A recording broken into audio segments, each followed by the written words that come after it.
Thank you for joining us on our journey here to preserve the history of mixed martial arts.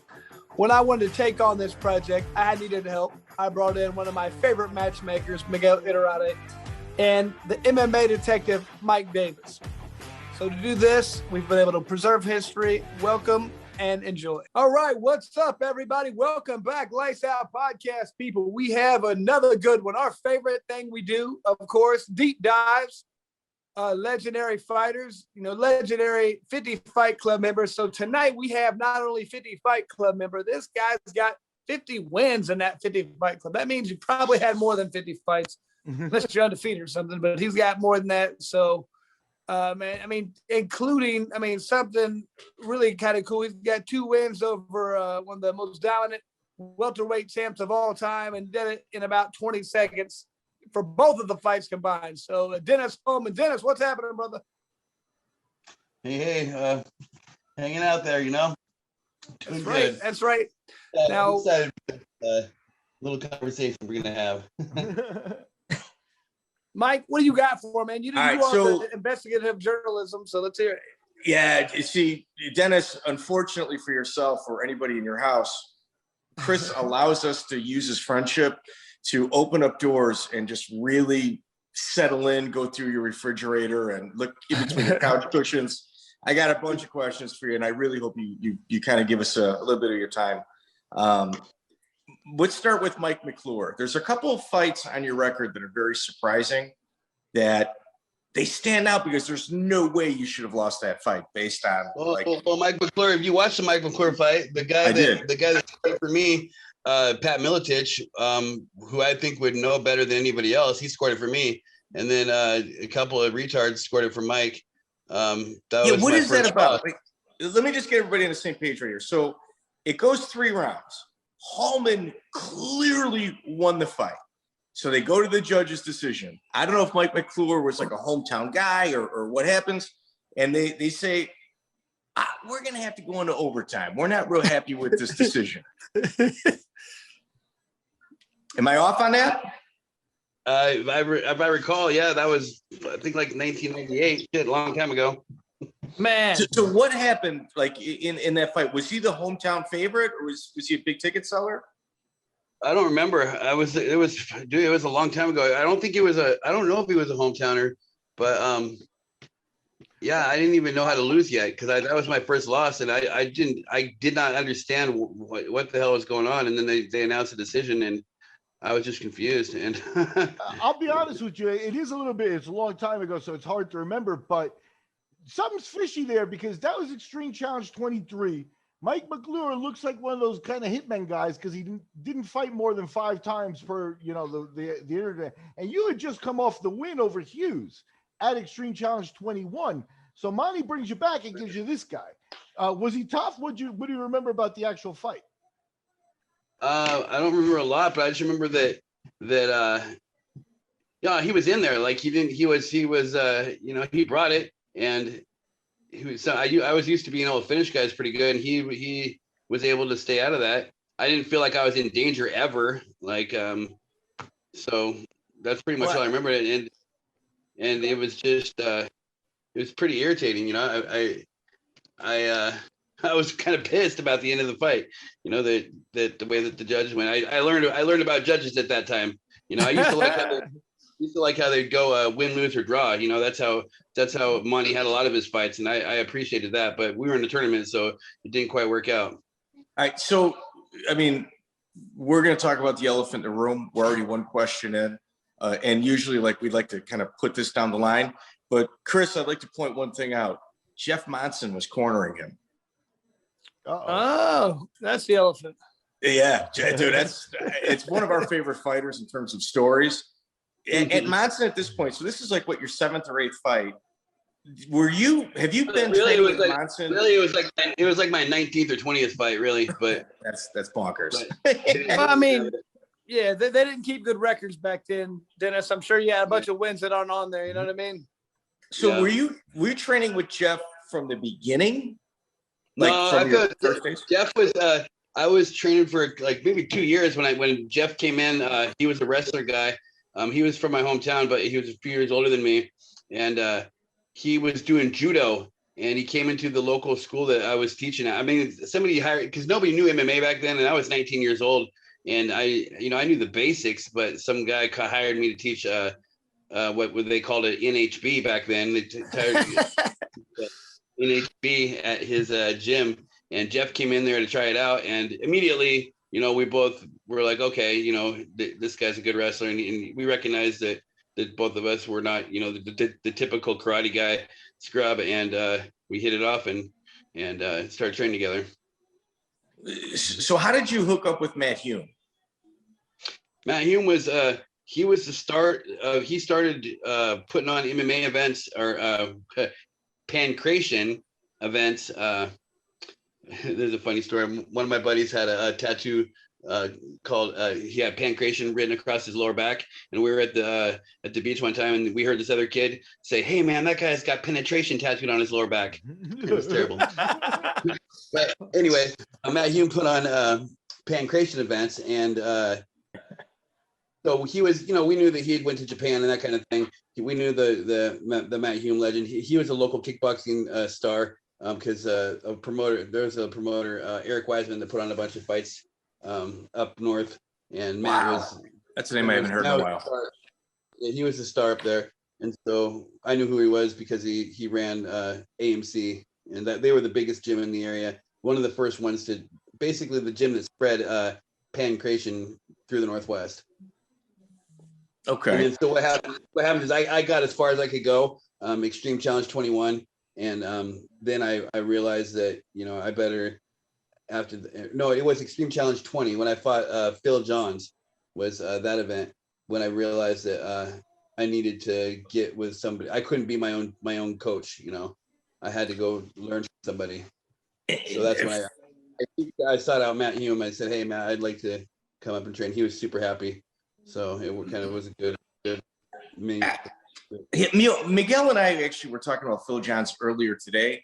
He's one of those guys that, dude, he's tough as hell. He's one of the, when he fought Dave Strasser, he had Dave mounted for like 4 minutes. The guy was just a monster fighter. Like, he really was. He should have fought at 135, really. Like, if you knew then what we know now, he's a 135 pounder. Imagine if he would have got to fight his own weight class. Like, he could have fought 135. He would have been a beast.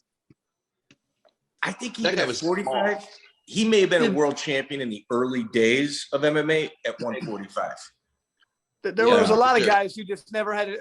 If you were a 35 pounder, you fought at 55. I had some buddies like that. They'd show up at the place and there's just no way to fight. You get your ass beat at 55, but you were a great 35 pounder, but they just didn't have the weight class, man. Well, that's why.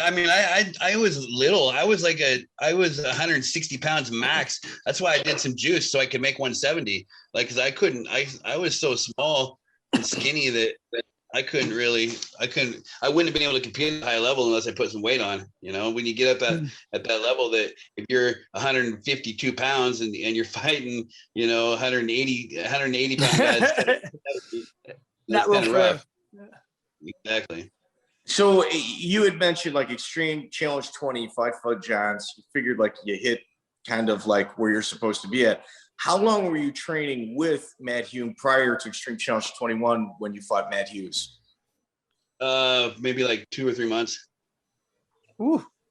Man, so Matt shoots in for a double leg. He's coming up for a slam. Dennis throws in the guillotine, and Matt goes completely out. Did you know the minute you clasped your hands, did you know that you had it?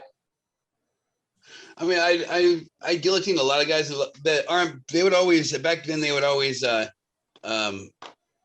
like criticize the arm in guillotine, and it always worked for me. So it worked really well for me. So I just kept it. And I knew when he was out a little bit longer than before the referee stopped it. I knew that, but I didn't know right away. I just squeezed it when I felt it, And then in UFC 29 in Japan, I think that was your first fight overseas. Am I correct? In the UFC, yeah. That UFC. Fight, me and Anthony Hamlet, we drilled that slam. 500 times. Like, we knew that if I went out there and just like threw a football punch, like just like the overhand, that he'd shoot on me and slam me. And so, and our philosophy was like, whoever hits the ground first gets to move first. And it was one of those rare times that everything that you trained and drilled turned out to work out perfectly in the fight. Wow. Now, we had talked to Jeff Monson in a previous interview. He had talked about some issues with the scale at UFC 29. Yeah. So that whole trip was crazy. Like, first of all, we're in Japan and we're cutting weight, and they have these big, like these big pools where the sumo guys like wash their ass. You know, they have the Dechi boys wash their ass for them. Well, we like are cutting a bunch of weight, and we come in, and there's that water pool where they wash their ass, and freaking Jeff jumps in that pool because he's so exhausted, starts gargling in his mouth with that water. We look over, and Matt Hughes is dying laughing. We're like, what? I was about to get in there too, but I hadn't quite, thank God. And Matt's like, oh my God, that's where, you know, that's an ass wiping pool or washing pool. And Jeff's like, oh, you know, just gargle with some butt water. It's crazy. Well, for that, like, we were trying to, you know, ask where the official scale was. And so we asked Paulo Romero, like, hey, where's the scale? It was me, Tito, and Jeff. So we go up to the room, it's the day before, and step on the scale. And it's like literally 15 pounds over. And I had just made 170, and it says I weigh like 184, 185. I'm like, oh, hell no. Because on the triple beam downstairs, there's a triple beam that we could weigh, and I made weight, right? So the official scale was like a freaking bathroom scale you buy from Walmart for $4.99. So we're like, what the hell are we using this for? She goes, nope, that's the scale they gave me. That's the official one. And so I climbed up on top of the bathroom sink. And I jumped up in the air and jumped down and landed on the scale. Boing, the spring broke. And that was the way it was then. And back then, Chris knows this, and the way the weigh-ins were just everybody got in a line, and you know, you cut in line as fast as you could to weigh in.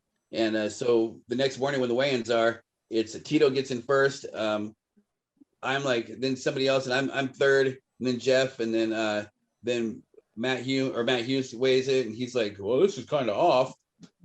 I knew to lean forward, and then Kondo gets on it, and then right then the Japanese freak out, like, dong, dong, dong, dong, you know, like, what's going on here? The scale. By this time, we're just already, everyone's looking, we're down in Gatorade. We're like, oh, you know, scale is what it was. So we got away with it. But it really was, they were trying to cheat. I believe this, that they were trying to make it so Tito missed weight. So they had the scale all adjusted the wrong way, you know, to make it so Tito didn't make weight against Yuki, or made it harder for him to make weight. Did Hughes make weight for that event? Yeah. Dude, would have been great if he didn't.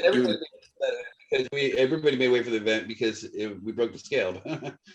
That's awesome. You know, after your fight with Matt, he was incredibly cordial. Like, I figured, like, yeah, everyone talks about his temper, his attitude, and stuff like that. Like, you beat him so fast that I was expecting him to kind of throw a fit, and he came over and shook your hand.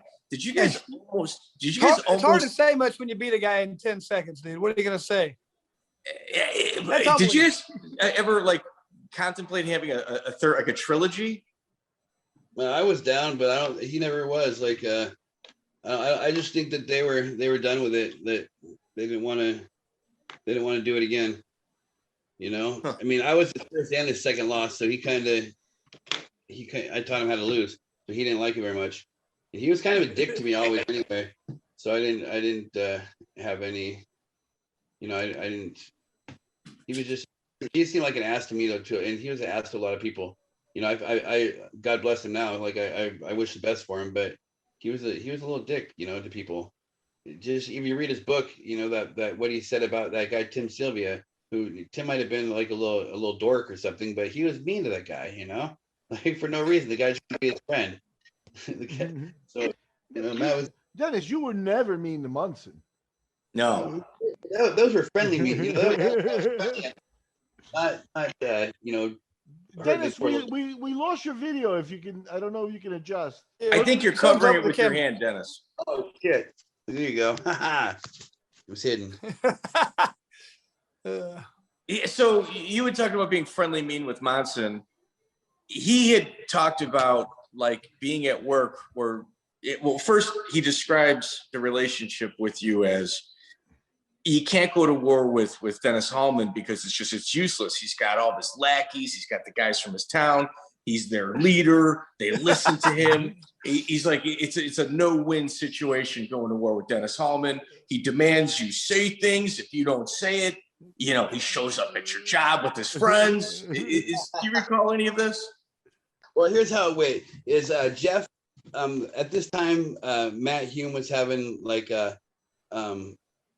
he was having his first marital problems and stuff, so he wasn't kind of like managing us the way that Jeff thought that he should be or something. So Jeff was trying to get more fights than Matt wanted him to have, and so he was having a little issue, and so I was fucking with him, and I was, you know, he was trying to get like some fight happening behind Matt's back or something, and I was joking around with him, but I'm like, Matt knows. Matt called me and told me that, you know, that he wants to have a talk with you because he knows you were trying to set up a fight behind his back. Jeff got all freaked out, like, oh my God, right? And then got all paranoid about it. And then I'm like, just kidding.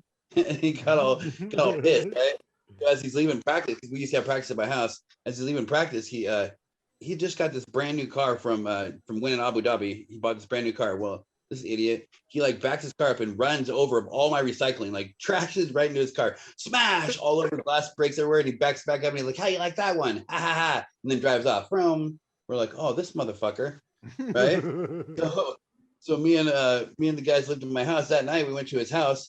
Well, earlier my roommate Wes, he was driving home and he got like he had the window down and a bug flew in his eye, so he's all, and his eye hurt real bad, so he got real drunk. And there was a possum in the road, and he gets out of my car and kicks this possum, and the possum plays possum, so he puts it in a 5-gallon bucket. Well, so we have this possum in a 5-gallon bucket, and so that night we went over to Jeff's house, and we just TP'd the business out of all of his property, broke into his car, and we put this possum in his car. Oh, bro. That time, Jeff was an on-call psychologist for Lewis County, so like if there was something happened, the cops would call him, and he'd have to do an evaluation on the person and let him know to bring him to the hospital or not. Well, he got a call at like 3 a.m, and he opens his door and there's a possum and they're going, hey, hey, hiss. And it all over the inside of his car and everything. It was crazy. And that's what started the war. So Jeff's like, oh, you want a war? This the only way this war ends is if you write on a piece of paper your unconditional surrender. Well, that started the war. And he drew first blood. He drew it by running over my recycling. Yeah, and Dennis, we all know like how just green you are and how offensive that is to somebody such as yourself. So, I mean, we did go to his. A couple of things we did is we went to his work. We took all the seats out of his car and we left him a little milk crate. So if you picture big old buff Jeff Monson trying to drive his Toyota Tercel around with a freaking milk crate. So we almost got caught. He's running after us, and we barely got out of there before he caught us. It's pretty funny. And then another thing we did is when he's in practicing is you know how when you spray the windshield wiper fluid on your window, it gets a little bit gets on you. Let's go down. Well, we took that and we filled that with piss, and so every time it left like a greasy little piss film on his window, and it was getting that. And at this time, my son, who's 24 now.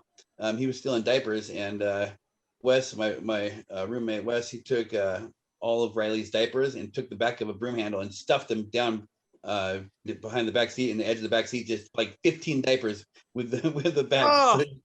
It sounds so bad, right? And it was terrible. And so then Jeff started doing what did he do to he came in and he pissed in all of our shoes. So we used to set our shoes up by our bedrooms, and I go to pick up my shoe and it's freaking full of like liquid, and then it spills on my hand because he must have just pissed like a gallon, freaking pissed in all of our shoes. I'm like, oh, this guy is in trouble now.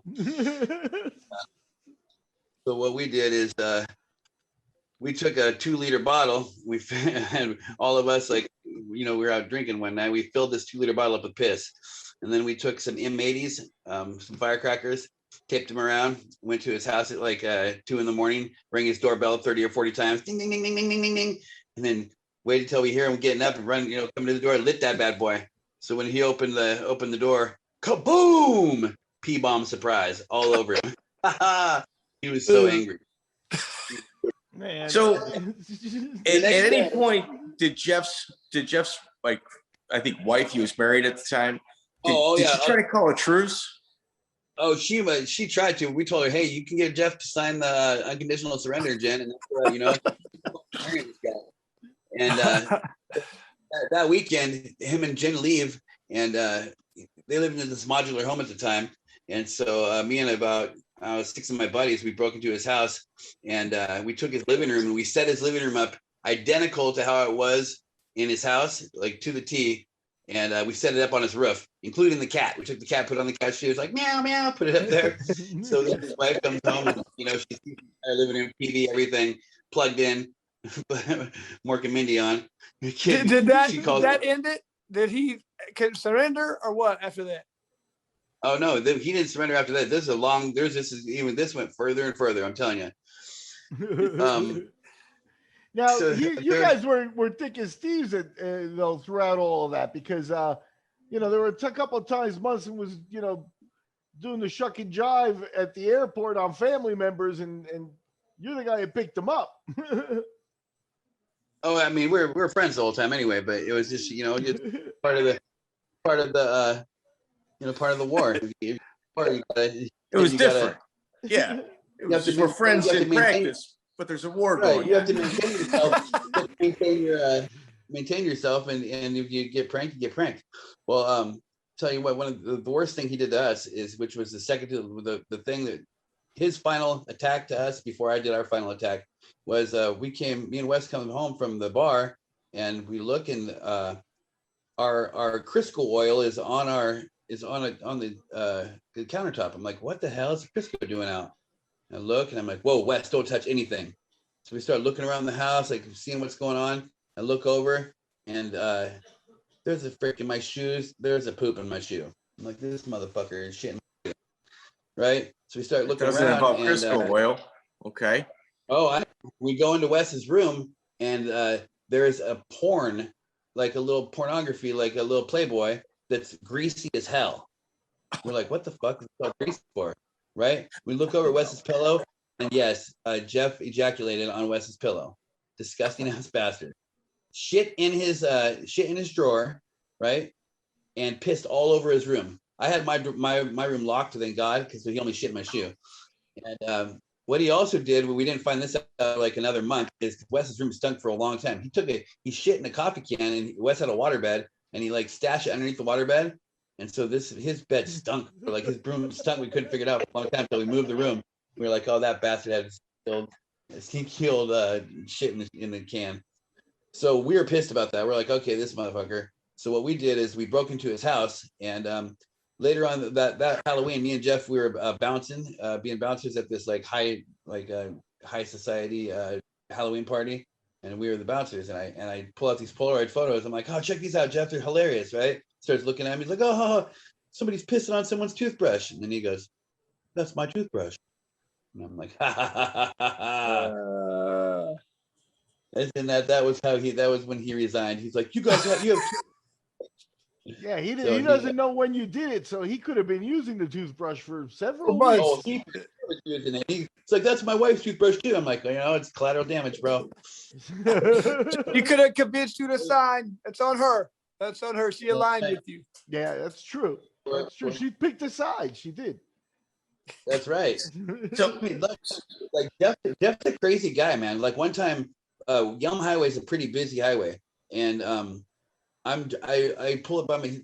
Jeff was supposed to come to my house, and Jen was supposed to drop him off, and he hadn't dropped him off. So I'm like, what the hell?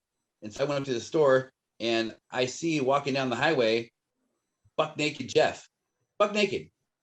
Our first naked Jeff site. What the hell is going on? I pull up to him, and I'm like, Jeff, what are you doing, dude? It's like, I'm having a protest. I'm like, you're doing a protest? It's like, Jen was being a bitch. I'm protesting. I'm like, Jeff, this is not the way to protest, bro. You don't get buck naked and walk down the street. So I throw him a coat and make him get in, and that his rational thinking was not there sometimes. Yeah, I was thinking. I was wondering what it was like. Imagine you're arrested, in Yelm, and they call for an evaluation, and you realize that it's this guy that's trying to evaluate you, and you're like, this isn't fair, man. Yeah. His answer to everything is, well, did you take your clothes off? That's probably, I mean, because I've noticed that's a theme with him. He's done it when he gets mad in grappling matches. He's like, that's it, I'm taking my clothes off. That's his form of protest, no matter what. He's like that dude off of Trailer Park Boys. Takes his freaking pants off. Except he gets all buck naked. You know, my ex-wife, God rest her soul, saw Jeff naked at one of his protests. For months, she would talk about just how small his dick was. Like she couldn't get over it. Like she would be telling her friends the story, having me vouch for like how big he was as a human being. She couldn't believe it. She couldn't believe it. Maybe it was cold, Mike. He's huge too. It's a you know, it's a hear Matt perspective Lindland thing. tell the story. Matt Lindland tells the story about when he was in Brazil and got naked. He's like, Jeff looked like a 12-year-old boy out there. That was the Terrible. Marcelo Garcia protest. That's the famous one. Right. Yeah, it's interesting. All right, so UFC 33, your fight with Jens Pulver. It was built up as if it were a long-standing rivalry dating back to your hometown. Yeah, that wasn't true. Like the Jens, he won the state title a couple times before I did, and he was a little older than me. And the UFC wanted to have something to make it more exciting. I guess it was their first pay-per-view event, and Jens was kind of a dick. Like he was always an arrogant little dick. I mean, he's nice. He was nice now, like after we got to know each other. But prior to sitting down and talking with him, he was just arrogant, and you know, so I didn't like him very much. And but there was no like pre rivalry or anything like that. Just he was a dick to me when I was younger, when I was like a younger wrestler in high school, and he, you know, he didn't know me because he was older and he was like the premier guy when I was just a young kid coming up, you know. Yeah. Okay. And you know, that was at UFC 33. Did you do any that was your second UFC appearance? You were in real good shape for that fight. Did you do the photo shoot with Carmen Electra? Remember they brought her around to be like the spokesperson? Right. I remember that. I don't remember doing anything like that. I don't remember. A long time ago. Dude, it was like one of those, like, we have no idea what they're thinking of. And they had Carmen Electra like doing some weird, I don't know, I mean, promotion for the UFC, and no one really cared about her, but they kept shoving her down your throat. Right. I think Dana was banging her or something. I don't know. Yeah, it's weird. Now, Dennis, in some of your earlier fights, I felt like, I mean, you go out there and you submitted people really quick, but it seemed like sometimes you ever feel like we couldn't much weight for those? Because I feel like sometimes you faded later on, and you corrected that later on in your career, I felt like. Yeah, well, I didn't know that I had celiac disease, which caused my hormones to be messed up. But if you look at me, I have a concave chest. Like it's pretty deep, not as deep as like some guys. But so what happens when my heart starts beating really, really fast is I can open up my mouth and my heart beats on my lungs. So I'll be like, like just from standing there, it'll my heart pushes on my lungs. So I get gassed out pretty quick. And so I knew this no matter how hard I trained, but I didn't know that I had a hormone problem at the time either. So that included with my celiac disease, my cardio just never was. I could train really hard. I could get up there, you know, get as high, but it was never as good as you know, the average guy that could train, you know, that could get his cardio up there. I always had that kind of problem. So knowing that, I figured that I could just, you know, I better push it all, you know, be a fast starter and you know, go as hard as I can right off the bat. And you know, that was my strength, and my weakness was if you could weather the storm. You know, I think that was kind of like it worked just against Matt Hughes, as he was more of a slow starter, and you know, if he gets going, then he's like a train that's hard to stop. So, but he makes a lot of mistakes at the beginning, so that's kind of why it was a bad matchup for him. You know, I was a fast starter.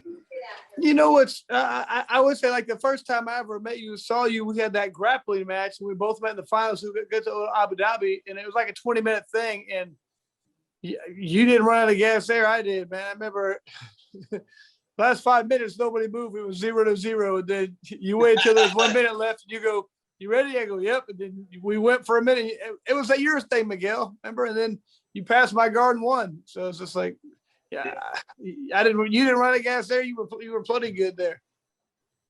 No, but we were just grappling. Like, yeah, that's true. It was hard for me to transition because I mean, I wasn't like you. I wasn't real familiar with boxing and stuff. So the anaerobic compared, and then the switching from aerobic to anaerobic for me was I really didn't figure that out until later on in my career. So if I could just like that match, I stalled as long as I could because I knew you were a pretty slick grappler. So I just tried to keep it slow and keep the score down because I knew that I could score, and score some points in a short period of time. But I'd be tired after that. So I waited till there was a little bit of time left and tried to explode. That was hilarious, man. I just remember that every couple of minutes. How much time's left? It's like 5 minutes. How much time? 3 minutes. Let's go. That was funny as could be, man. So it worked. Smart move. So with your fight with Pulver, could you walk us through it? Like what you've taken away from it? Shit, like I got pretty dizzy in that fight too. Like I don't know if it was from me like cutting weight or from hitting it or from him getting hit. It was more like but I was seeing like those little stars, like when you see stars being tired. I was seeing that. I remember that. Let me ask you, Dennis. Remember you right before that fight, though. We kind of knew each other. You were confident heading into that fight, though. You thought you had. I just knew that I could. I knew that I could submit him pretty. Like if I got some time to grapple him, but his coaches did a pretty good job, like having him shut down. And back then, I mean, people don't know this, but that's the reason why they changed that UFC 33. They changed the rules. It used to be there was no stand-ups, and then after that fight, they changed it and made it so there were stand-ups. The referee could stand you up. But when I go to the guard, like I figured that I could set him up and submit him. But Miletich and those guys did a good job having him just shut down. So it's hard to submit somebody when they just completely shut down on you. Mm-hmm. They don't give you anything to work with. Yeah, you had talked about arrogance and stuff like that. You mentioned it with both Jens and Matt Hughes. I'm a Midwest guy. I'm from the Chicagoland area, and that type of attitude that you're describing is kind of synonymous with Miletich fighting systems. Like they would walk into a venue and just some of the guys. So Dennis, like one of my favorite fights of yours to watch was a fight you took on 12 days notice. You fought Frank Trigg. You fought him twice, but I kind of like to go one at a time. You fought him at WFA 4. Would you mind walking us through that fight? I took the fight on short notice, and then we were having a good scrap. I mean, I thought we were having a decent fight, and then the dude like knees me in the balls, kicks me in the balls, and like it fucked me up. He kicked me really good, and to the point where like when I went to the hospital afterwards, I had to get an ultrasound on my balls, and the two nurses were arguing over who was going to give me the ultrasound. Ridiculous. Like they both wanted to or they didn't want to. But my ball, they wanted to. The ball was like in my fist, like one of them did. He got caught in between my cup and yeah. So, but he acted like he was a freeway hero after that fight, like he did something good or something. But that fight ended up being a loss on my record because they didn't have it in the books at that time that if you used an illegal technique that you could win, and so they ended up changing the rules after that fight in Nevada. That's strange because Chris, he got clipped. There was no, like you see his eyes, like when someone's concussed, they have a certain look. And when somebody gets kicked really hard in the balls, it's a different look. He had that different look. Whatever the opposite of like a concussion of your balls looks like, he had that on his face. Like he was like, "Oh my God!" But they gave Frank Trigg the win via abandonment, like because you couldn't answer the bell. Right, they gave me 5 minutes to continue, and I was like, "Dude," I told the ref, "I'm like, look at my nut, dude. It's fucking getting huge." He opened up his trunks so the referee could see his balls. Like, I'm not lying. Well, it was like growing, like it was swelling, like fucking bigger and bigger. And I'm like, dude, I'm not gonna fight with a fucking nut the size of my fist, Yeah. Now let me ask you a question. I'm out on a limb here. How did Frank Trigg strike you before the fight? Did you like him? Did you not like him? What was he like personally? I didn't have any opinion on him really. Like he was and then after the whole, like we fought again in UFC, and well, you were winning that fight. Like you were absolutely winning that fight, and he was starting to bend. I might also add, prior to that low blow. I thought the referee stopped the fight way fucking soon on that in my UFC fight with him. I'm talking about the WFA 4 fight. You were absolutely pulling ahead, and then you received that low blow. Yeah, I mean, but it was not even a full round. It was a good round, you know what I mean? But it was like I was winning. I can't say he was, you know, it was just something that happened, and then I got kneed in the balls. It should have been a no contest, not some bullshit abandonment. It's weird. All fights moving forward from that will be a no contest, because I had to write a letter to that, what was that guy's name? The guy that used to run the commission. UFC guy now. I need to come out. Yeah. Not Rafferty. Ratner. Yeah, Ratner. Mark Ratner. I wrote a letter to him and explained to him, like, hey, if I wanted to, the rule makes no sense, because how about I go out and poke somebody in the eye, and then if they can't continue, then I'm the winner. Or just start racking people, kicking people right in the nuts right from the beginning. Bam, as hard as you can all the time. They can't continue. I could have been a champ. Christian devious, man. That's terrible, man. Well, Dennis, you also like in UFC 48, you obviously lost to Frank, and at the end of it, Frank goes over and gives you double fingers, and he explains that he was angry because you contested the first fight, and he rightfully won that first fight. Did you run into him afterward? Did you guys bury the hatchet, or was it just kind of? No, what happened afterwards is there was Abu Dhabi 2005 in Long Beach, California, and this was before his fight with GSP, and I thrashed his knee.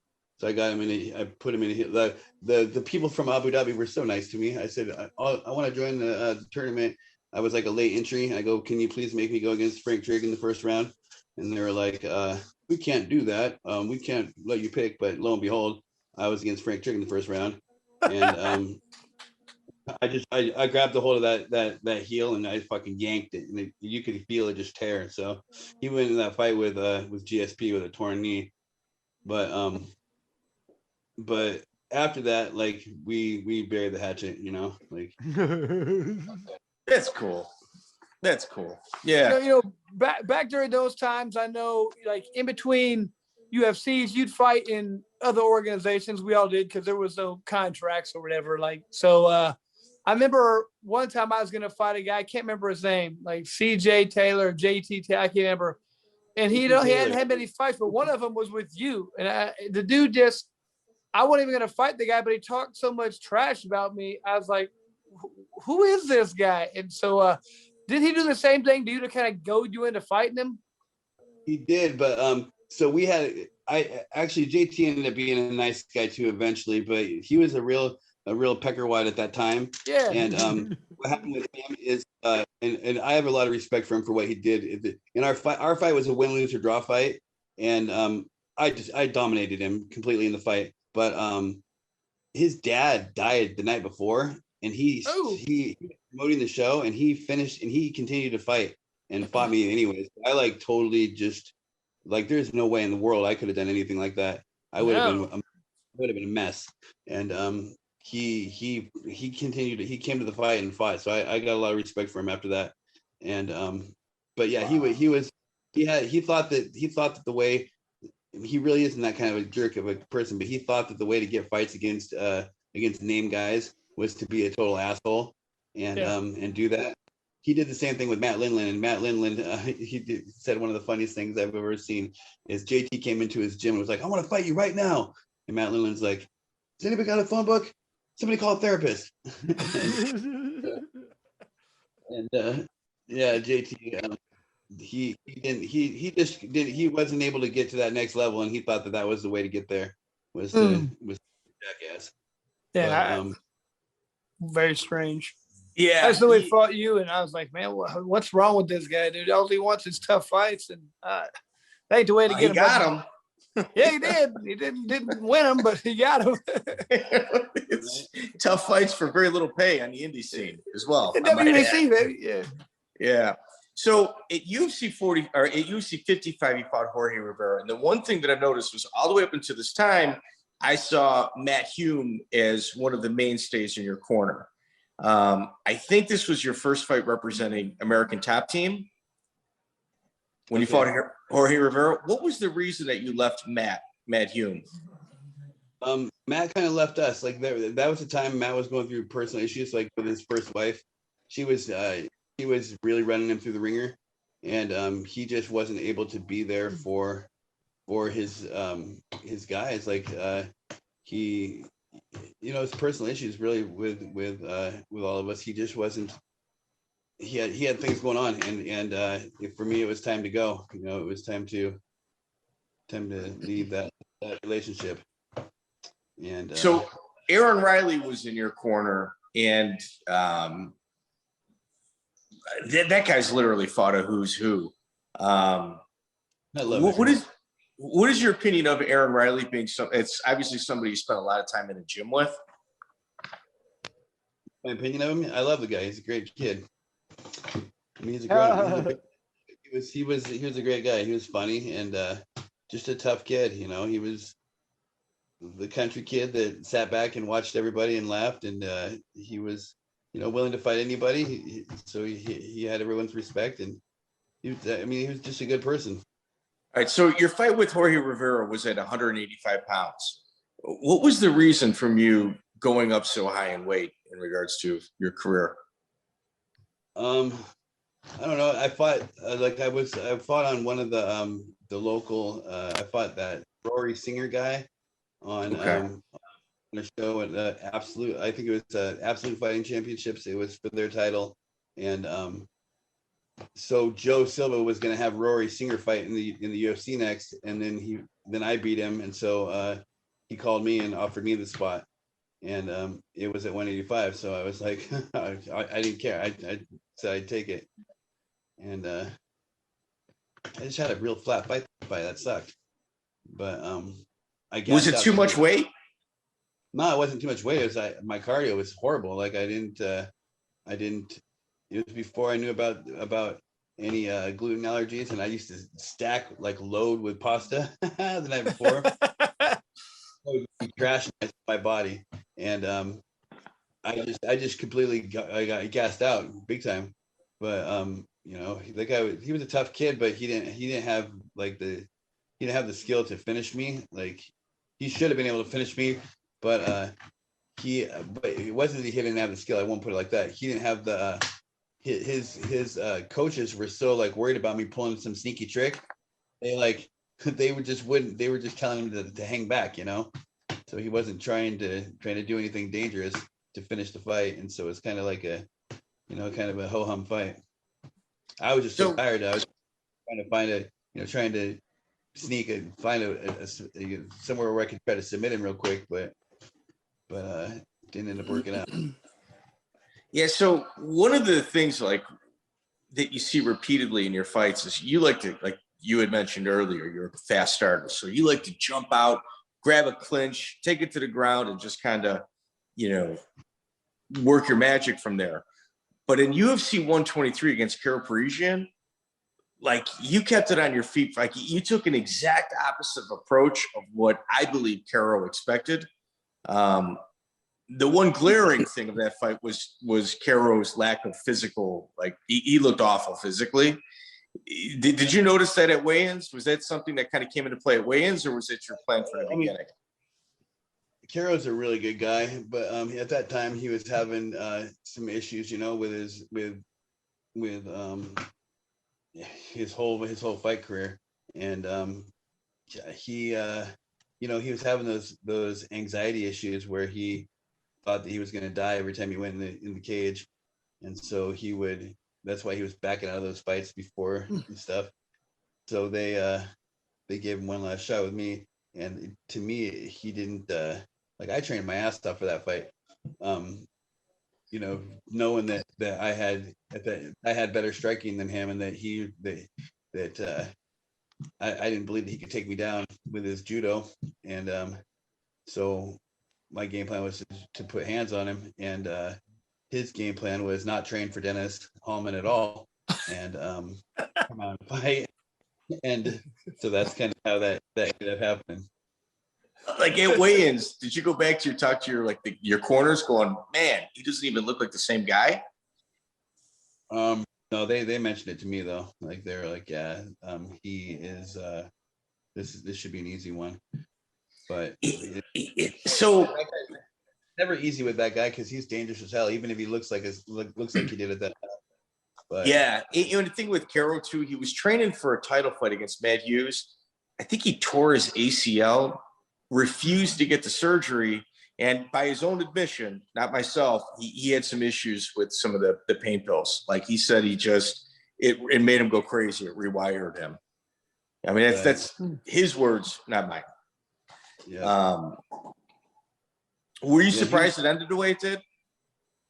No, I mean, that was what we were hoping that it would make it a striking battle, and he went down a lot easier than I thought he would, but I guess when you're on pain pills and stuff like that, and you don't train for your opponent, that it goes pretty easy, it's not the yeah, it's a shame. Like I thought that guy was going to be wearing a world title around his waist at one point. Like he certainly had the potential to do so. For sure. If anybody did, he did, for sure. Yeah, for sure. All right, so fast forward 10 UFCs. The crazy thing about your career is that what you should be known for is defeating Matt Hughes twice in less than 37 seconds combined. But everybody knows you as the Speedo guy. Whose idea was did you lose a bet with somebody? I lost a bet, and my buddy, he was going to have to sleep with a 68-year-old lady. So I had to follow through with the bet because I would have made him sleep with the lady. So man, how much did you get paid for that? Yeah, I don't remember, but I got paid. That was one of the end of the sponsorship era. Yeah. It was over 20. So that's pretty good. The reason why I know is that because I should have pulled out of the fight. If you watch that fight real carefully, I went and was in the hospital. That fucking doctor from the UFC screwed me over. Thursday I went into him and I was like, yo man, I got a swell in my arm, and so he gives me a shot of cortisol. Move your finger. Hey, Dennis, you're covering the camera again. I had a staph infection in my elbow, and he gave me a shot in my elbow of cortisol, which is like the wrong thing, or cortisone, which is the wrong thing to do to a staph infection because it blew up huge. Look at that. Look at that fight. Like I get right on that guy's back and I throw the rear naked on, and he just grabs my arm and pulls it right off because I have zero strength in my arm because if you look at the forearm, it looks like Popeye's surprise because it's already swollen up huge, and they drain like 12 cc's of pus out of my arm at the hospital. Yeah. It was terrible. But I didn't pull out of the fight because I had so much money in sponsorship that I was getting that I couldn't afford to, But those times, the money's tight and you're getting paid. I know the UFC would have paid me my show money, but I couldn't afford to not get paid all the sponsorship too. I would have lost like 30 or I think it was like 35,000 with all the different sponsors. So I was like, your sponsors got their money's worth because you were the talk of the town. Yeah. Right. What was the conversation like after? Was Dana threw a fit? Like, I thought you were for sure fired. Like, there's no way this guy's ever making another UFC appearance. You can't. I didn't get fired for that. You can't fire somebody for that. It was completely legal. Like those were legal shorts. They were legal everything. Like that was people's fault that the dressing room people that worked for the UFC. They cleared it. They didn't see it. Dennis was slick about it. He wore shorts on top of it and pulled his shorts off.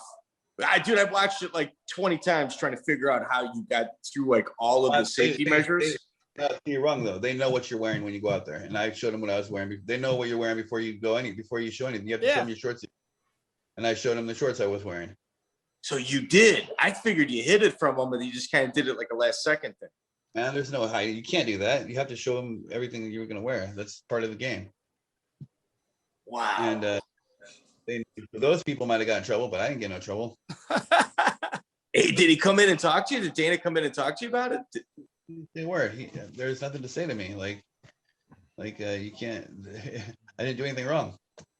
Yeah, that's to the people in the, like, you got to show them your stuff beforehand. They make you show your stuff, so that's on them. If they saw it and didn't say anything to them, what do you want to say? See, I just figured like you wore shorts on top of it, walked all the way to the ring, dropped the shorts, and went in there with what it is you were wearing. That's what people that aren't fighters say. Like they make up things, not to offend. You know, I mean, you guys come up with reasons why, but that's not really how it works. And you gotta show up all your stuff. And I was, I was actually hoping when I was going through the process that they would have told me that I couldn't wear them, because then I would have done everything that I had to satisfy the bet, but they didn't. They wouldn't let me. Sorry. What was the actual bet that you lost? Like what was the wager? I can't, but I'll tell you what, it was decent, but it was some personal stuff that has to do with personal people, so I can't talk about it. We've all made a pact not to say anything about it. But think about it, that my boy was gonna have to sleep with a 68-year-old lady named Zelda. So all right, that's not yeah, that's enough. So at UFC 140, you fight Jon Makdessi from Canada. And it was your first time since Jens Pulver fighting at 155. And you missed weight. I think you weighed in at 158.5. What was the reason for the weight issue? Was there something like health-wise going on with you? It's about like 2.5 pounds. It actually was less than that, but I knew that I wasn't going to make, I would have missed about like a pound, but they call off the time anyways. And so I drank a little water. Missing weight didn't matter. And, the kid was going to fight me anyway, so it didn't matter if I missed by 2.5 or 1 pound or whatever. And I cut 36 pounds. I was trying a new diet from that diet that Mike Dulce. Mike Dulce was telling him. But I tried it, but I lost I lost like 36 pounds, and I put it all back on. That's why I look so huge at fight time. But I just it's my first time doing it, and I just kind of needed a little bit more guidance. Now, TriStar actually requested that fight. It's one of those times where a coach says, no, this is the one they want. They get what they asked for, and I don't think you took a single punch in that fight. I didn't take a punch. Like, it was 40-something punches to 0. But Joe Silva called me, and he's like, those TriStar guys, they really think that they have your number, and they requested you. So go ahead and take him out. And I was like, okay. Hey, by the way, you do a good Joe Silva. Right.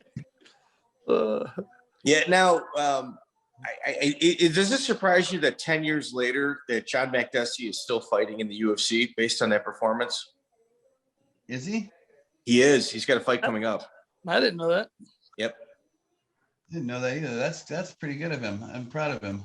Yeah, he's got a fight coming up, and he hasn't dropped a weight class because he's really small for 55.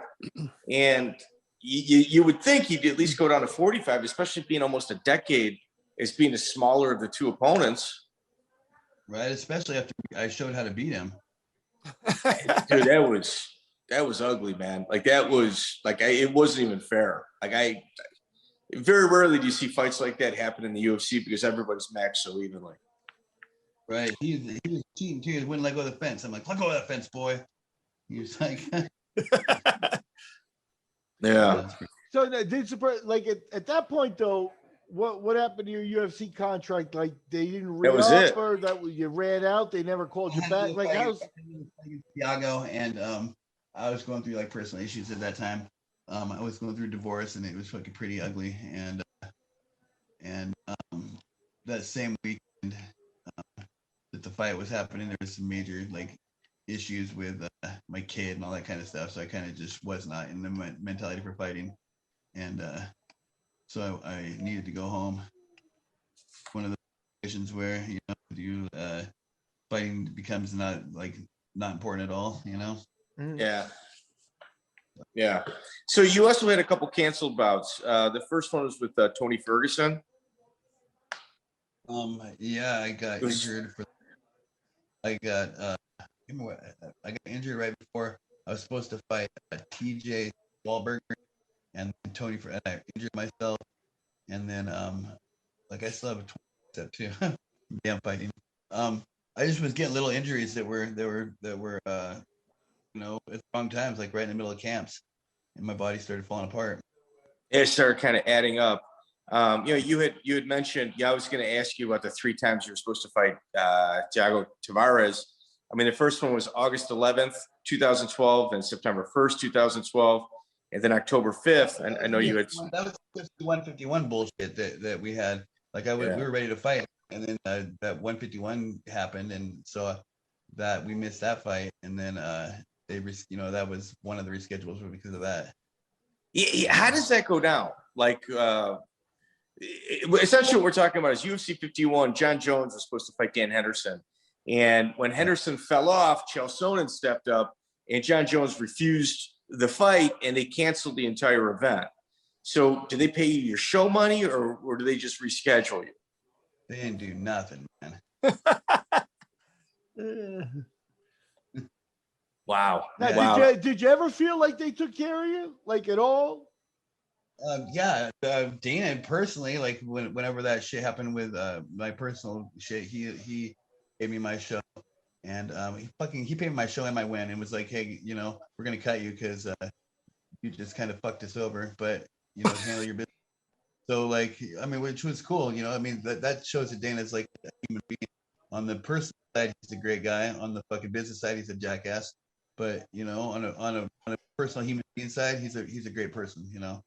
So you're talking about on the Brown Silva undercard of October 5th on the FX 5, you had missed weight against, you know, with Thiago Tavares. How much did you miss by? Dude, I missed by like maybe 2 pounds, but by the time you know, after you know you're not going to make weight, I don't give a shit anymore. If I know I'm not going to make weight and he's not going to take the fight, then I don't care. Like if I miss it by 1 pound or freaking 20 pounds, you know, so I just drank water. So they were like, oh, he missed it by 10 pounds. But no, it was because after the guy told me that he wasn't going to fight if I didn't make weight and I wasn't going to be able to make the weight, then it didn't matter what I weighed. Yeah, fight's off at that point. Right. Yeah. Right. And you also had a canceled bout against Joe Riggs in fight night 3. Dude, that was bullshit, dude. I went to Canada to fight him, and then there was about medicals, and so we went to get the medicals done, and something about we got the wrong medicals, some bullshit. Like I don't know how it turned out, but they told me that I didn't get the right medicals done when they brought us there early and went to the place to get medicals, and then they weren't the ones that they wanted, and so they pulled the fight. That's the promoter's fault, right? And that the little scumbag promoter owed me money still because he was supposed to pay me show money for that because it wasn't my fault that they didn't do their shit, and fucking tried to like ditch us and leave us in some nowhere Canada. Man. Well, he could have just got the medicals done in Canada, but it would have taken 9 months to get them done. You know? Right. So Dennis, there's a kind of a standard questions we ask 50 Fight Club members. And how many times have you been ripped off by a promoter?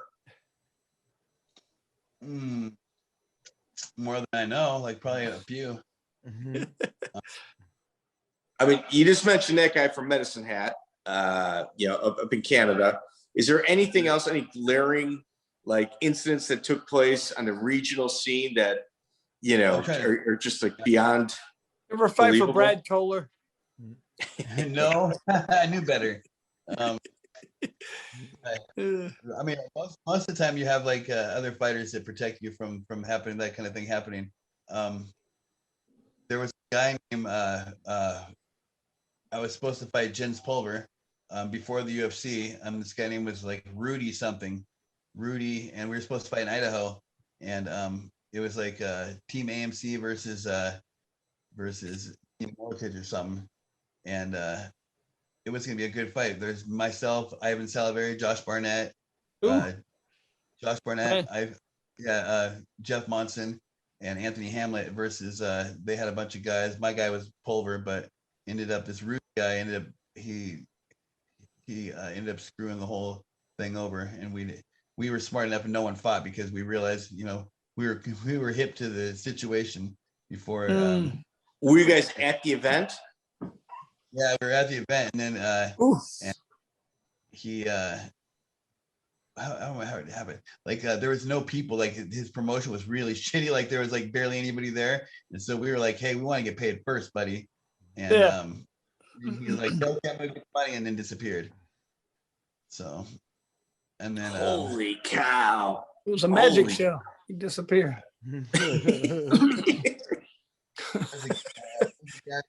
A dirtbag promoter up named Sean Brooks. He did the same thing. We were supposed to fight Team Shamrock versus Team AMC, and we all got up there and again, Frank Shamrock actually slapped that kid, the promoter, and we ended up not fighting there either because another situation where he was supposed to have all these tickets sold, and we looked and there was like 15 people in the event center. Man, that's during the time, like the era where all you had to do is put up 3, 4, 5 posters and you'd have a couple hundred people there. Like it was impossible not to draw on an MMA event at that time. Not true. We've had a couple examples. Yeah. But they just didn't do their homework. Yeah, they were. I agree. It was hard to lose. I used to promote a lot of events. It's hard to lose money on an event if you do any type of promotion whatsoever. You know, like unless you're just paying people what they deserve to be paid. You know. Exactly. Yeah. Yep. And now, when you were with American Top Team, did you witness any erratic behavior between Josh Barnett and Hector Lombard? No, I wasn't there at those times that Josh and Hector got into it. But Hector's crazy because Josh is a dangerous person, dude. He'll fucking hurt you. Yeah. I mean, we've heard from several people like that.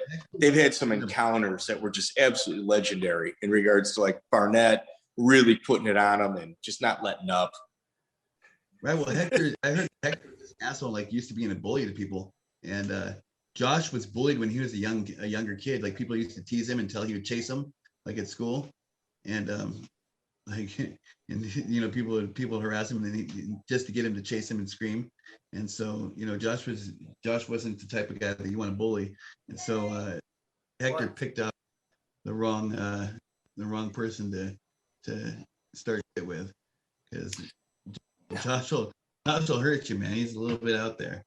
Man, one time, I'll tell you, we were all at a party. We were all at the bar, and we came home. This is why I'll tell you about Josh. We were all at this bar, and we all came back in Tacoma to a house party, and there was this guy out back that had a machete. And when we get there, some of the kids that were there, they were like, "Man, this guy, he's threatening people. He has a machete." And Josh walks over into the kitchen, and he grabs a pan from underneath the stove, and fills it up with water and puts it on the stove. And it turns off. I'm like, "What are you doing, Josh?" Like, "I'm gonna boil this water and throw it on that guy." I was like, "Holy shit, you're a fucking deviant person, dude. You're crazy." So yeah, you don't want to fuck with Josh. He'll throw boiling water on you. What was the relationship between him and Jeff Monson in the gym?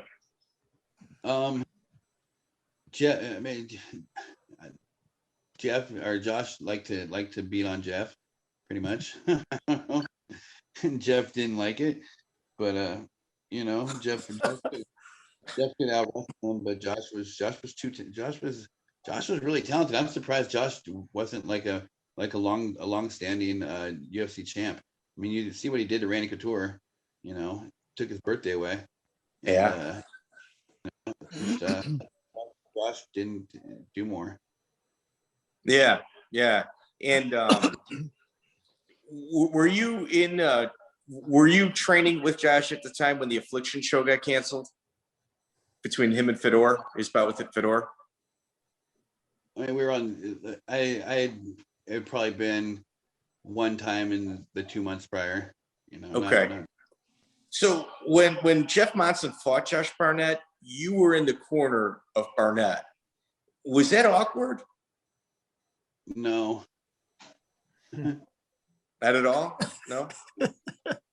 Well, I mean, we're just everyone's, it's not like when you're cornering somebody, it's I don't know how to explain it. It's just it's sport, you know. Sports is sport. That's gonna be like, oh, I hate you. You cornered this guy. Blah blah blah. You know, I wrestled since I was little. So it's not like a big deal. If you can be friends afterwards. You know, I'm with you, the man. Some people get all bent out of shape about that stuff. I'm like, dude, that's not going to make any difference to me. You know, if you really rely on your core that much, something's wrong with you. You know what I mean? I remember fighting in Japan, and they didn't give me a corner. They gave me some Japanese guy who didn't speak English. You don't need a corner, really. I mean, it's helpful sometimes, but if you're dependent on that, man, you lost already, I think. Now, Chris, your corner was Phyllis Lee. I agree, man. Phyllis Lee, yeah. God bless. That's true. That's true. She did help me out. Get him, Chris. Get him. You know, that's good advice. So Benji Radach, like with I know you guys were real tight, you know, for a long time. I think you had mentioned earlier prior to this a story with Benji in regards to an armed robbery. Would you mind repeating that for the interview? So we were out the night before. I had fought for a sport fight, and so we went out and partied really hard the night before that incident. And the next night it was myself, Benji's girlfriend, and Benji's girlfriend's sister. We're at Elmer's eating breakfast, and a little girl came up to us, and she was acting all like sketchy, and she's like, we're being robbed, and we look around, and everybody was underneath the seats of their tables. So we were like, oh, we better get under our table too. So we all get under our table, and we look at each other, and there's a guy over with his appears to be pointing a gun at the hostess, and Benji looked at me and he goes, fuck this. And I'm like, no, bro. He grabs his cowboy hat, he puts it on, and then he's at like behind the guy. The guy can't see him, and he's like tiptoeing up to behind the guy, sneaking like ding ding ding ding ding, like little Scooby Doo. I'm like, fuck this guy, he's gonna get a shot. And he sneaks up behind the guy and grabs the guy by the wrist, and like where the gun would be if it was a real gun, but he grabs the guy by the wrist and pulls his hand back, pointing it towards him, and at the same time the guy's falling backwards, trips him, and then turns over, puts his knee on the guy's chest, and then just gives one of those Benji Radach knockout punches right to the guy's teeth. Bam! And by this time I'm like there, caught up to the guy, and I had to pull the guy. I grabbed the guy's stocking cap that he had over his head, and it was on the ground. I used it to put my hand over there, and I pulled the guy's teeth out of his mouth because Benji caved all his teeth into his mouth. He was choking on him, and then the guy wakes up and he starts crying, "Not again, not again!" And so we started counseling. We're like, "What?" He's like, "Oh, I just got," he just got back from Arizona, got out of prison. We're doing the same thing, and turns out that it was a squirt gun, a little fake gun, and he picked the wrong Elmers. Don't rob the Elmers with the squirt gun. And there's a UFC fighter that's got some screws loose that's kind of knocked the teeth out. Wow. Maybe he just wanted to go back to jail. Maybe you guys helped him out, fear of freedom or something, man. That's not a good plan. Would he just watch Pulp Fiction or something? What was crazy? What was crazy is the people at Elmer's were mad at Benji for beating the guy up so bad. But he only hit him one time. But like it was liberals. I'm just mad at these people already, man. You shouldn't have hurt him that bad. Yeah, I should have. You could have punched the gun out of his hand. You could have punched him in the leg. Right. Yeah, I know Benji, and actually the thing about Benji is, his story is a little bit of a tragedy in the MMA world, man. You had to be close to all that stuff. Why don't you give your perspective on Benji's kind of downfall with, the girlfriend like thing? That guy could have been the best in the world, but he had zero luck. Started off fighting a sport fight, and he's destroying Chris. What's the guy's name? Chris, the guy that fought in the UFC. Lieben. He was beating the brakes off Chris Lieben, and there's like 30 seconds left in the fight, and Chris Lieben throws a hook and breaks Benji's jaw, and snaps Benji picks Lieben up, takes him down after his jaw's broken, still on top of the guy, punching him, right? Well, the referee is from Chris Lieben's home gym and stops the fight with Benji on top, 30 seconds left, stops the fight and calls the fight. It's over because Benji has a broken jaw. Some bullshit. And so Benji, that starts off the big medical issue. So come to say of his whole career, probably 10 years of it were injuries, broken hands, broken jaw. He had an ACL, meniscus. Yeah. Injury, and the doctor was falsifying the records of the deceased, and they put a cadaver ACL in him. Well, that cadaver had staph infection in it, and so he ended up having to spend. You're not supposed to take antibiotics, IV antibiotics for longer than 3 weeks. Well, he had a pick in his heart for 3 months of antibiotics to keep his body going, and it ended up ruining his kidneys. So he has like kidney damage now, and just it trashed his whole body and his whole everything. And the saddest part about it now is I think that he's suffering from CTE, like I love the guy to death. He's like a brother to me, but he sees Bigfoot everywhere, and he thinks that Bigfoot's everywhere. And he beat up his little brother because his little brother said that Bigfoot was not in his car, and he's like, Benji, Bigfoot's not inside my PT Cruiser, and he said, yes, it is, and he beat him up for that. And then the next thing we know is there's a trail cam hidden in his PT Cruiser. Like Benji put up a trail cam in the PT Cruiser to catch the Bigfoot. What the fuck, man? So I don't know. I love him to death, but I think he's suffering from some shit like that. It's like making him like delusional, Bigfoot's not everywhere. He might be real, but he's not. Not in the PT Cruiser. Yeah, he needs like a conversion van. He's not into the PT Cruiser. He's a big fella. Yeah. That begs the question. I mean, how are you dealing with? I mean, you've got so many fights. You probably got 100 fights. How are you dealing with memory issues? I didn't take damage like that. Like I didn't take punches, big punches to the head. I got hit. Probably the hardest I ever got hit was by a single punch by little Paul Rodriguez. Paul Rodriguez and hook and shoot. Yeah, closing his eyes and hitting me. That was probably the hardest I've ever been hit. And hey, you were winning that fight too, dude. You were winning that fight, man. You learn to quit being not to be arrogant during a fight. That's what you learn. So part of fighting is learning how to be a man too.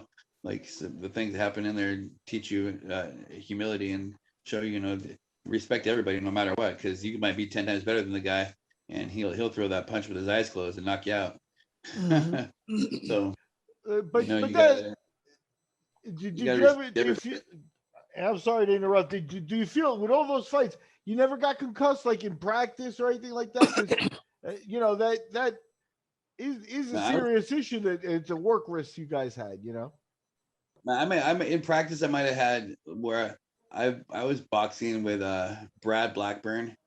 That guy hit hard. And, I've been hit by him a few times, and where I was like, you start not realizing where you're at, where the round is still going or not. One of those, but not very often. I didn't take a lot of blows. I don't like getting hit. That's cool.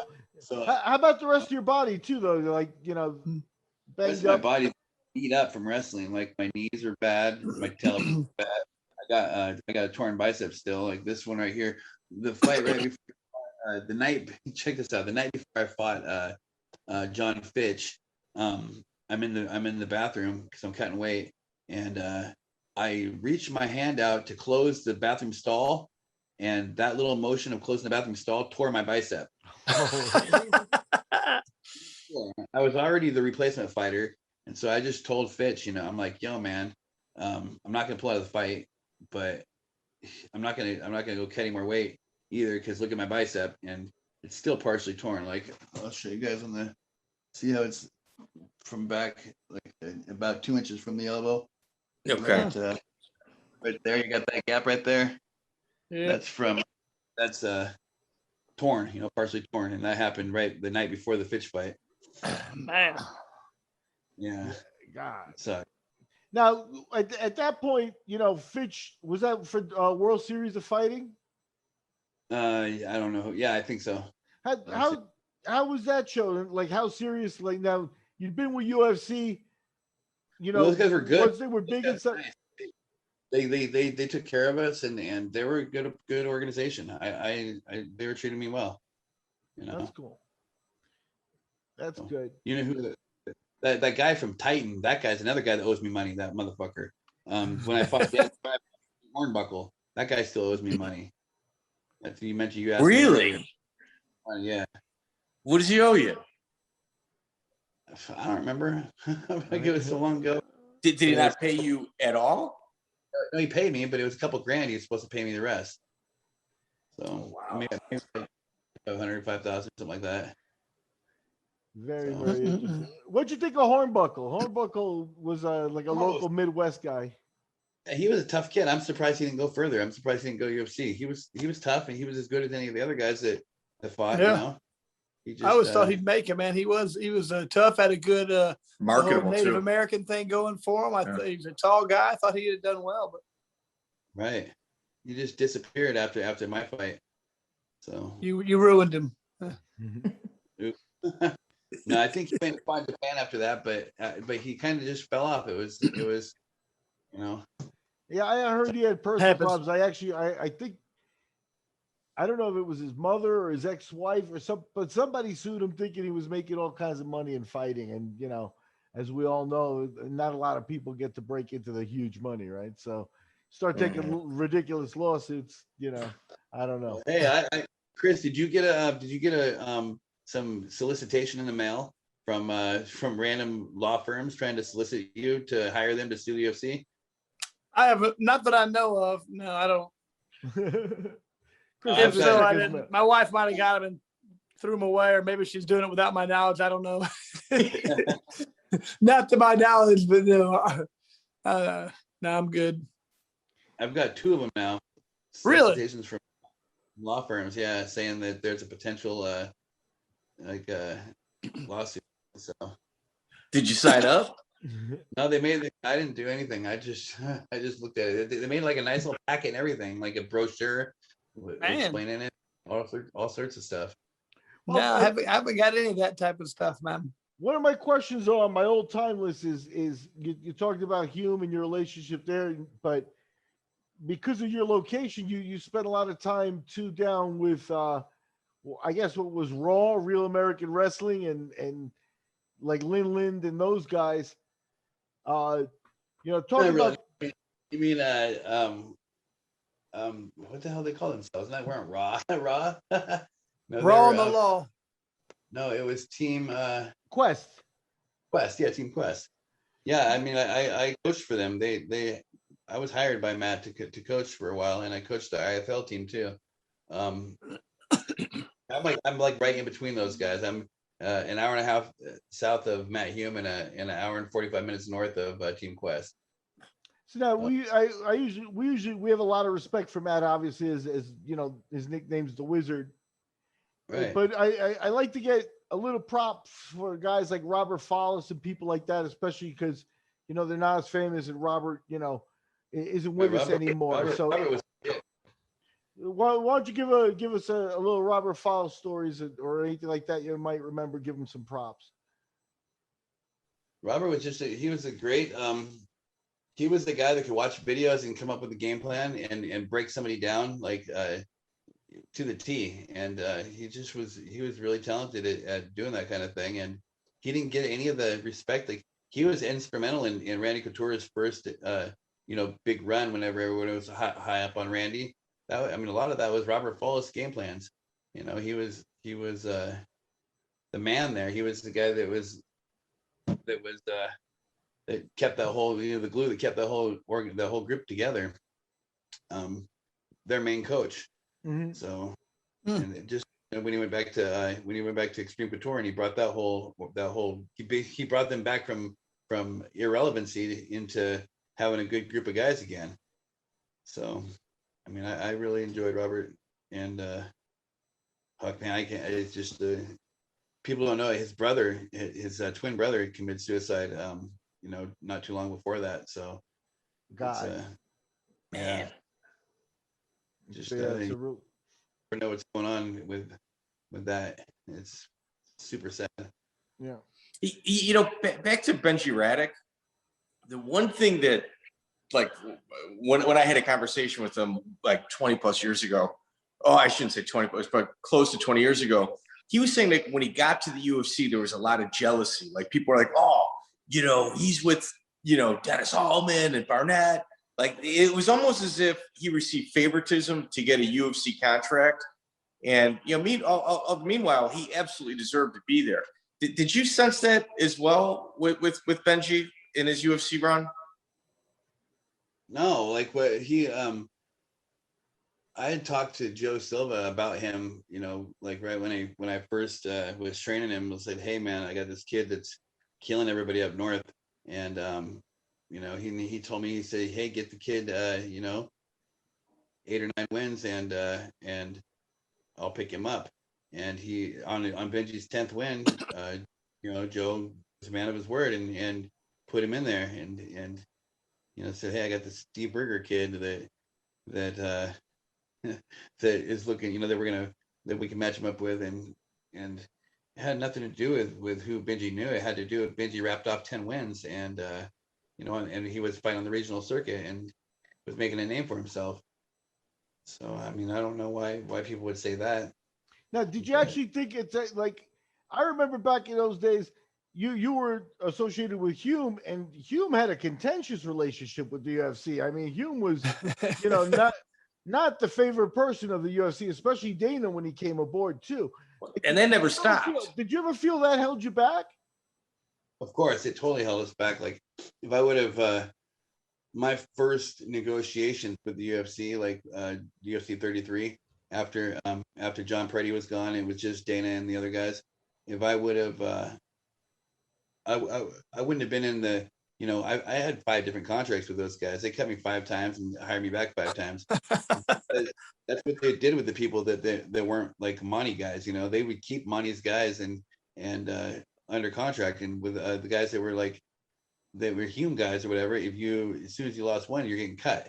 And then they'll rehire you if they want you. But they were that's how it was. But it was because whenever they were asking, at UFC 33, when it was that was the first pay-per-view event, MMA event in Vegas history, and they were asking Hume, like, hey, give us a break on the purses that you're asking for, because we're going out on a limb here, and we'll build this together. You guys help us out, we'll all do this together. And Matt was like, no, pay us this and that's it, or we don't fight, or we walk.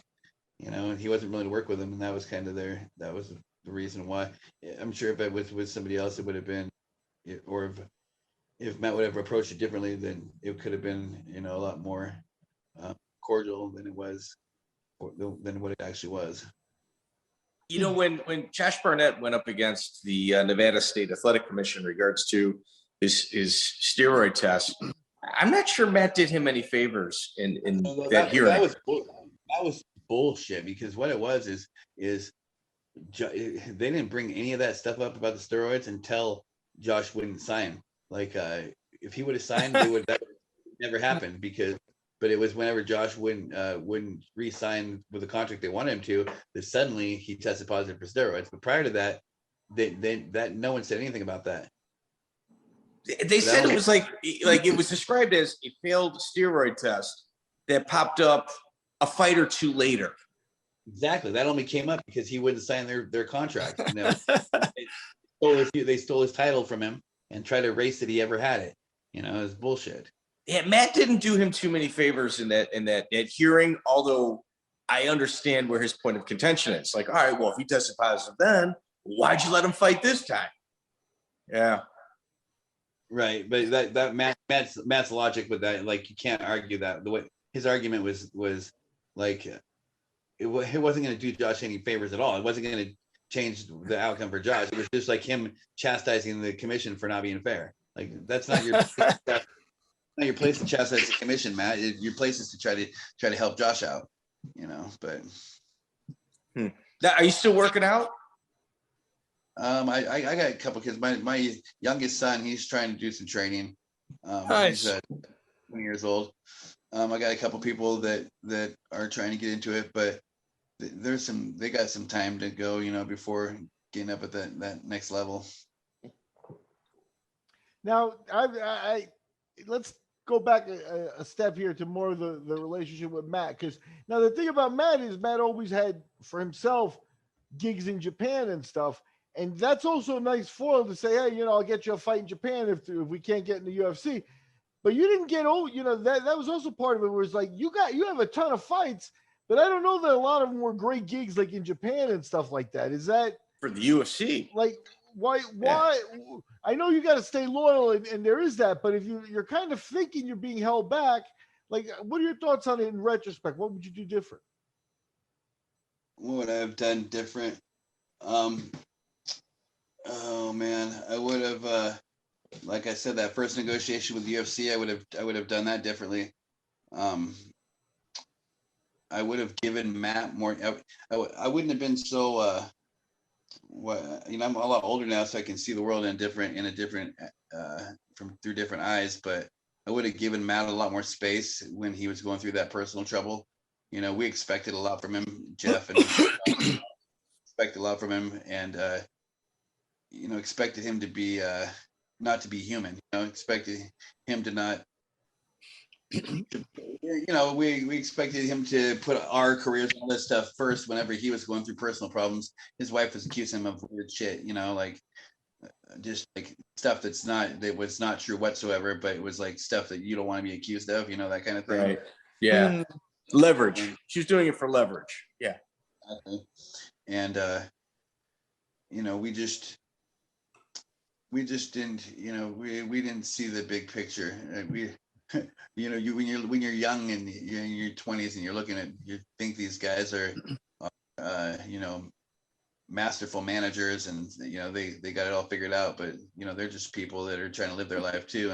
And, they're trying to take care of you too, but their life's falling apart. So I expected more from him, but it was because I ignorantly expected more from him, Like I didn't probably just like looking up to him, not like a guy's right word, but man, you just look up to him, man, they can do everything. And you get older, like reminds me when you're a kid, you look at like any parent, you're like, man, they know everything. And then you become a parent, like, you don't know anything. It's like just making stuff up and like try to do the best you can. That's what it sounds like to me. Like all of a sudden you become the older guy. And you're like, man, I don't know everything, but these young kids think I do. Does that make sense? Exactly what it was.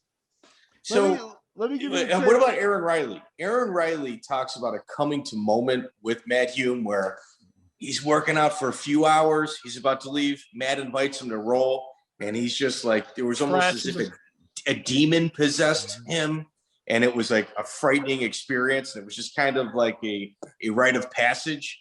Did you experience that with Matt Hughes as well? No, Matt liked me. I like him. Like for grappling, I have the ability. Like if you show me a technique, I know I can pick the technique up right away. Like I don't need to be shown 30 times or whatever. I just have this inept ability to pick things up really, really fast. And Matt loved that. And so when he would show a move, I would learn it really fast. And so I was kind of like his little pet for a little while. We had another kid that ended up chopping his boyfriend up and throwing him in the river, and now he's doing life in prison. His name was Kim Mason. Matt was hard on those guys, but he was, they would always get kind of they'd always be like, your Matt's a little pet, but it was just because I don't know, I got along with Matt really well on a personal level at that time when I was learning from him, because he liked me because he didn't have to show me 20 times, so. Well, I think part of it, Dennis. I mean, honestly, is you had a lot of natural talent too. That's one of the reasons I want to ask you. I asked you about Fowler's, and why don't you talk about your moment with Hume where he impressed you? Because you're not easy to impress, but Hume is an all-time great trainer, don't you think? Well, yeah, Matt. Like one of the best times with Matt was when I was fighting. There this is like an example why we get along so, like why we worked out so well. When I was fighting Ben Saunders, there's this technique where the guy grabs you in a tie clinch, you slip your hips down and you fall to your butt and you turn to the side and put your foot on their hip and it takes them down. And Matt showed that to me in the back room before the fight, and then we went out there and fought. I did the exact move, perfectly to the T during the fight, and that was kind of the energy that him and I had together. That wow, it was so good that he could show me something that I could get up right away like that. But that's funny. Jeez. Now, you made your first kind of international appearance as part of Hume's team in Abu Dhabi, and why don't you take us through that experience? Because at that point, you're a real young man. You got your talent, but now they also, I don't remember who'd you get in the first round. Did you fight Renzo? I went against Renzo Gracie in the first round. Yeah, and good draw. That's right. Matt helping you out there. Matt will be like, yeah, we'll fight Renzo's team. It wasn't like Renzo, it was. I think it was like no score, and they gave it to him or something, maybe 1-0. I don't know. It was a pretty good match, but that was just like over. You know what I mean? Like you're a young kid there, and it's like super. That was before Abu Dhabi was built up the way it is now too. It's still like just a little desert town with a bunch of Moroccans at a bazaar, working for them. That the city wasn't all built up at that time, and that was crazy. Josh Barnett was peeling the stickers up. They have those. We're in the hotel room, and they have all those stickers pointing towards Mecca. Josh was like pulling the stickers, turning them around, so they pointed the other direction. Oh my god. I don't know. I had Renzo, and then I had Rico Rodriguez in the absolute. So I had a tough Jesus. draw, so. Now your whole team. Did you go back a second time? You did, because you beat Chris in the qualifiers. In '99, and then I got fourth in 2005. But that was when I beat Frank Trigg and then Reese Andy, and then I lost to Jacare and Saulo Ribeiro. That Jacare had a hell of a run that year, though. He had an insane run. The other bullshit thing is Jacare didn't make weight. This is like the 193-pound weight class. Jacare weighed like 220. He flies in, comes in there, doesn't weigh in, doesn't have to do anything. They just let him walk on the mat. Giant guy, and crocodile walk. But now, did you say Reese Andy? You fought Reese Andy? Yeah, I grappled Reese Andy and choked him out.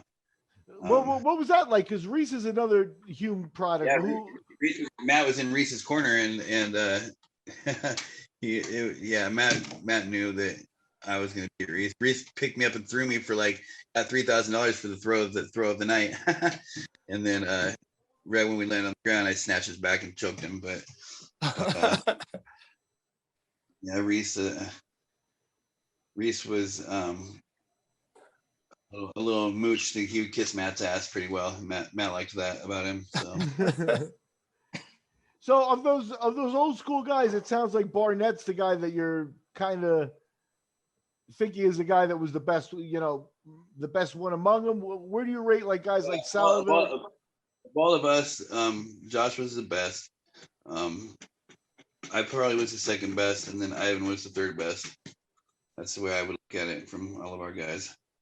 Gotcha. Now, when you mentioned Kim Mason, I know Kim Mason. He was a kickboxing prodigy kind of thing, a guy that Matt was bringing along and stuff. He had some talent, some marketability and stuff, but like you said, here's the thing: he was a police chief's stepson, and not stepson, his police chief's adopted son, and he was. We didn't know, but he was my workout partner, and he was at the time he was pretty buff and strong as hell, but then he went on some crazy diet to where he quit eating meat, and he got way more ripped, so he looked way tougher, but he was way weaker. And I was like, Kim, you gotta start putting meat back in your system, because you're not as strong. Well, little did I know it's because he was frying on acid and humping men. So his thing was he found out that his boyfriend told him that he had AIDS. And so Kim took a bottle of a syringe and filled it up with bleach, and then tied the guy up, taped him to a chair, and then threatened to inject bleach into the guy's neck. And then so the guy like talked him into letting him go. I love you, Kim. And so Kim let him go. And, the guy called the cops and said he was kidnapped and all that. Well, Kim gets arrested, but then he gets released because he's the police chief's son. Well, after that, what happened is Kim re-kidnapped the guy, chopped him up into little pieces, murdered him, chopped him into little pieces, and they never fought. And Damn. Confesses that to his girlfriend, and his girlfriend like tells the cops what happened, and so they ended up getting him on circumstantial evidence. He's doing life in prison. Man, a training partner, huh? Now, Miguel, didn't he fight for you while all this was going on in hook and shoot? If I could add to the story, I think that the actual incident where he committed murder happened either the week before the hook and shoot. He flew to hook and shoot and fought. And if you check the tape, his band his leg is bandaged, and in the interchange apparently he got cut in the leg trying to kill the guy, or whatever it was. So it's kind of like the hook and shoot fight is evidence. Hey, if I'm this dude should have tried to fight for you in freaking Costa Rica. He could just never came home, man. That's what it been my plan. It's just, I mean, that's a lot to take in there, and it goes beyond fighting. There's a lot of problems there, but he was a talented individual. He actually was part of Matt's ADCC team one year too. Yeah, he was a good grappler, man. He was good. Matt brought him, and Matt had that kid Otto Olsen, who ended up getting second at Abu Dhabi. But Otto was a runner-up in national. He was a 3-time All-American at nationals in wrestling too. Wow. So, Otto was just a long, tall, lane guy, and he ended up wrestling his way to second place at Abu Dhabi. Yeah, like the mixed martial art grappling world, you meet so many people that you would normally never cross paths with. Another guy like Rafael Torre. It's just like footnotes like Kim Mason and Rafael Torre. Did you ever cross paths with Rafael? But it's so interesting how these people kind of come to the top. Rafael was nice too, like for a guy that murderer. But he was nice. Now you said you kind of split time. You spent a lot of time at Team Quest. Did you ever roll with Gerald Strevent? Yeah. I mean, we're talking murderers. I mean, we might as well go all in. What was your experience like with him? We roll, nothing big where I have anything special to say. Just we rolled in goes, and that was about it. I mean, did anything like personality wise kind of? No, I didn't really chat with him very much or anything. Craziness, right? Yeah. Now, I think I was the matchmaker when you fought Ansar Chalangov. Now, talk about that. Because bullshit. That was the most bullshit fight I've ever been in my life. Like I'll give you a chance to talk about it. I just want to give. Here's what happened. We fought, and the first round's over, and I go back to the corner, and I'm tired. And the fucking commission guy, Larry Hazard or whatever, comes back to the corner and he goes, "You look way too fatigued. This fight's over." I'm like, "What are you talking about?" I go, "Look at my opponent. He's fatigued too. Look at my opponent." And he goes, "No, you're way too fatigued." And he fucking called the fight. For fatigue? Yeah, for me being fatigued. But I didn't ask him to call the fight. Fucking no one did. The doctor had already seen me, and the damn commission guy, Larry Hazard, jumps up on the corner and says, "I look too fatigued," and that the fight's over. Where was this at? Jersey, Atlantic City. It was my show. Pissed, man. I was pissed. Never heard of such a thing. I think about. I went back to back and go ahead. I had heat exhaustion real bad, but still, like, you don't stop the fight for that shit. Man, that's nuts. Now think about Chris. Chalangov is one of those guys that come. Khabib and those guys are from the same area of Russia. And he was another guy who was supposed to be a technical wizard. What'd you think of him in the early versions of the Russian, Chechnyan, Southern Dagestani? I was beating his ass. Like, I was out grappling that guy big time. He didn't do anything but stink really bad, and he never stopped moving. But he did it well. I grappled. He stank bad really well, Chris. Yeah, he did it well. He One of the best.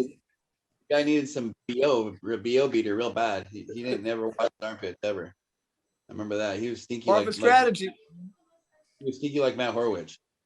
Oh, yeah, We're gonna have him on. He's a 50 Fight Club member. He's definitely a 50 Fight Club member. I beat Matt Horwich up in the street. Like one time we were at this party and he fucking kept on harassing me. He had this buddy named TJ the Bum, and they kept on harassing me and Benji. Like, spar with Matt. We're at this party. We're trying to pick up on chicks and shit. Spar with Matt. I'm like, dude, leave it. And we're all drunk and shit. And finally, I'm like, dude, if leave us the fuck alone, man. We don't want to spar or whatever. We're at a party trying to hook up with chicks.